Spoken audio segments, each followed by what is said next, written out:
Welcome into the Old North State Sports Show. Today, we are here to talk about the value of drafting a wide receiver or a defensive player at pick number 8. And we're not just going to throw out hypothetical scenarios.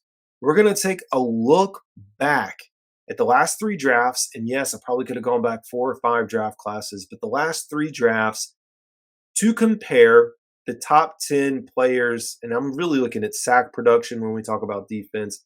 Probably could have expanded it, but as the Panthers look to address defensive line, edge, outside linebacker, something along the defensive front, I wanted to kind of position it around sacks because we need sacks. We need guys that can get to the quarterback. So we're using that as a measurement.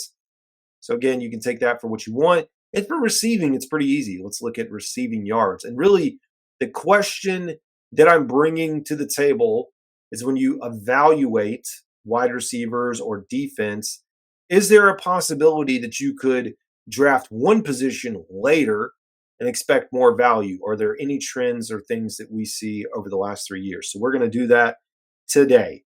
And again, which position will provide more value for the Panthers, wide receiver or defense? So let's go ahead and jump right in. Taking a look at the most sacks out of the 2024 NFL Draft. One, shout out to Braden Fisk. We know that was our pick. That was the Carolina Panthers pick, right? We traded that away to the Los Angeles Rams. They got them a baller in Braden Fisk. He was on a lot of mock drafts. 8.5 sacks. Chop Robinson, also a name that was floated around. Of course, he went off the board much earlier. 6.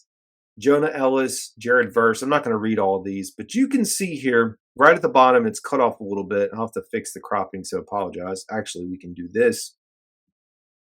Xavier Thomas, 2.5 sacks, drafted in the 5th round. Primarily what you see on here are first and second round prospects. We'll throw it back up here. First and second, a few thirds. Shout out to Jonah Ellis again.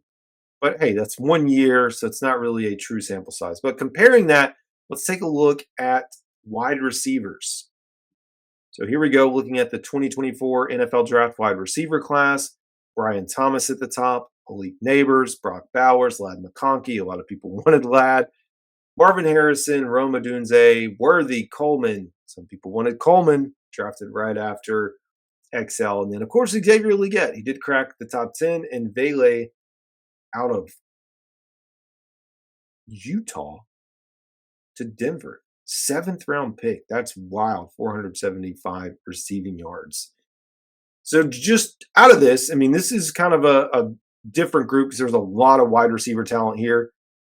You're seeing first and second round picks through this, as well as a 7th. As we move a little bit later, though, and I think the assumption that we're making and the hypothesis is that you probably can draft a wide receiver a little bit later, unless you're the Carolina Panthers and you draft Jonathan Mingo or whoever. But you can probably draft a wide receiver a little bit later than you can a defensive player as far as the impact they're going to bring. So go back to 23. Will Anderson with 18 sacks. Kobe Turner with 17.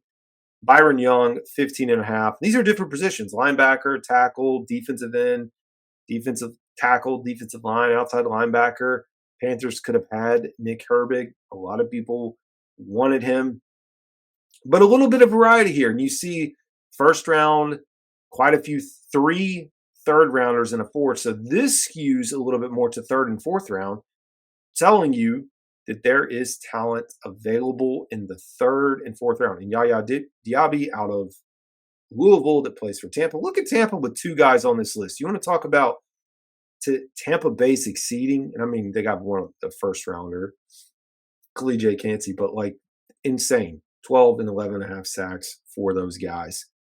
Moving out to 2023, of course, Puka Nacua leads the way in receiving yards. Zay Flowers, Jordan Addison, Jackson Smith, Jaden Reed. You also have Josh Downs, Tank Dell, 3rd round picks, and Demario Douglas. So you have 4 guys drafted in later rounds outside of round 1 and round 2 that provide impact. And to me, that's kind of the measurement. I think defensively, what you primarily are going to see. And again, these stats, these are their career stats, just as a reference. As we get through this, we're not looking at year over year, we're looking at the total career for these guys. But to me, when you move out, you see that, hey, if you want to get a defensive player, it's probably good to get them early. Same here in the 2022 NFL draft class. Aiden Hutchinson leads the way, of course, 28 and a half. Carl Loftus, 24 and a half out of Kansas City. Trayvon Walker with 24. A few other guys. Everyone on this list outside of Kingsley Inagabar, and hope I say that right, out of South Carolina, that plays for Green Bay, who's a fifth-round pick, was drafted in the first or second rounds. First and second round for defensive players seems to be the key.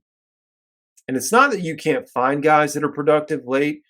It's just harder, man. When you think about, I mean, I was thinking about it on the drive home because I knew I was making this content, thinking about the talent, and we classify a lot of NFL talent. Really, it's like the first two rounds are certified NFL starters.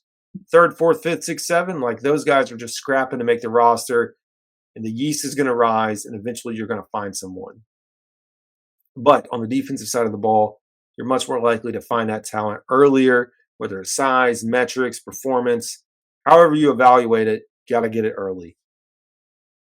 And receiving yards in 2022, and yeah, I think some Panthers fans may like who's number one on this list, and that is Garrett Wilson out of Ohio State, 3,249 yards. But first round, Drake London first, a few guys from the second first, one in the fourth, Romeo Dubes, one in the fifth, and one in the fourth. And again, this is total career stats. So not as many, but you can still see fourth and fifth round and second. We do have to emphasize, I mean, if we're going to be realistic, second round is talent. Where the Panthers can hit on second round talent is a totally different discussion.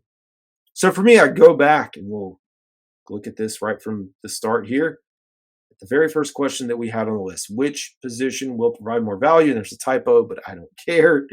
Which position? I mean, personally, I do think it's defense. And I say all this like I would not be upset if the Panthers draft a wide receiver. You can see there's some really good wide receivers. And if you are getting the best wide receiver in the class, hands down, it makes a lot of sense. I think until we get through free agency, we are not going to know. I mean, if we go out and we get a T. Higgins, if we make a trade for Garrett Wilson, if we do something of that nature, then it's going to resolve itself. We know we're likely not taking a wide receiver. We're going to be taking a defensive player, trading back, gathering assets. But until then, we'll continue to play this game, have a little bit of fun with it. So I'd love for you to tell me, who do you think the Panthers should take? Should they take wide receiver, or should they look at drafting defense? It's got to be defense, right? I don't know. You tell me. As always, this is Carolina Dad. Y'all have a good one.